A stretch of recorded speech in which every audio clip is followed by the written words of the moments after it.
ஒரு கட்சி தலைவர் எப்படி இருக்க வேண்டும் என்பதை விஜய் ரசிகர்களுக்கும் விஜயை தொடரும் மற்றுள்ள ஆராதகர்களுக்கும் சொல்லிக்கொள்ள விரும்புகிறேன். அவர் பெயர் சாபு எம். ஜேக்கப். 2020 என்ற கட்சியை தொடங்கி நடத்தி வருகிறார். அவருடைய பஞ்சாயத்தில் உள்ள அனைத்து ஏழைகளுக்கும் வீடு கட்டி கொடுத்தது பிறகுதான் நான் வீடு கட்டி கொள்வேன் என்று இன்னமும் வாடகை வீட்டில் வாழ்ந்து வருகிறார். அப்படிப்பட்ட ஒரு தலைவராக இருக்க வேண்டும், நல்ல தலைவர். அந்த சாபு எம். ஜேக்கப் என்பவர் ஒரு நாளைக்கு கிட்டத்தட்ட 20 கோடிக்கு மேல் ஏழைகளுக்கு பாதி விலையில் உணவுப் பொருட்களையும் மற்றும் அத்தியாவசிய பொருட்களையும் வழங்குகிறார்.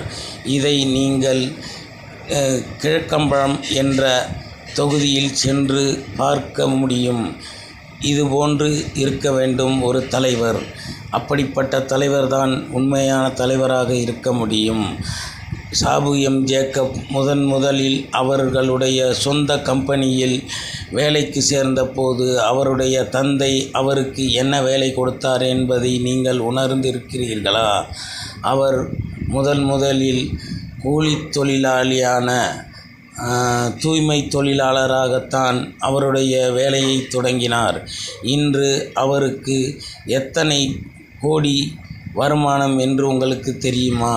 மாதந்தோறும் 25-30 கோடிக்கு மேல் வருமானம் வருகிறது. அவருடைய நிறுவனம்தான் கிட்டக்ஸ். கிட்டத்தட்ட 50,000 தொழிலாளர்களுக்கு வேலை கொடுக்கிறார்.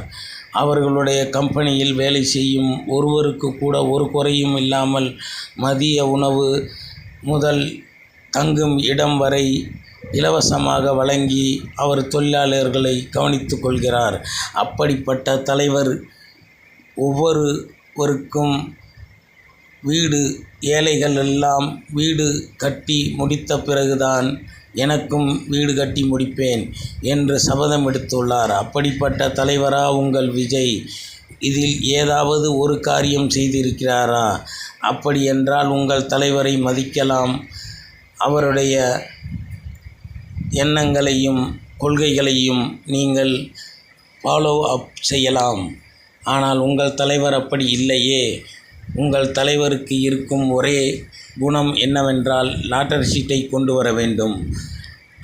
லாட்டரி சீட்டை கொண்டு வரும்போது அதன் மூலம் கிடைக்கும் கமிஷனில் பங்கு பெற்று கோடிகளை கொள்ளையடிக்க வேண்டும் தமிழ்நாட்டில் இருந்து.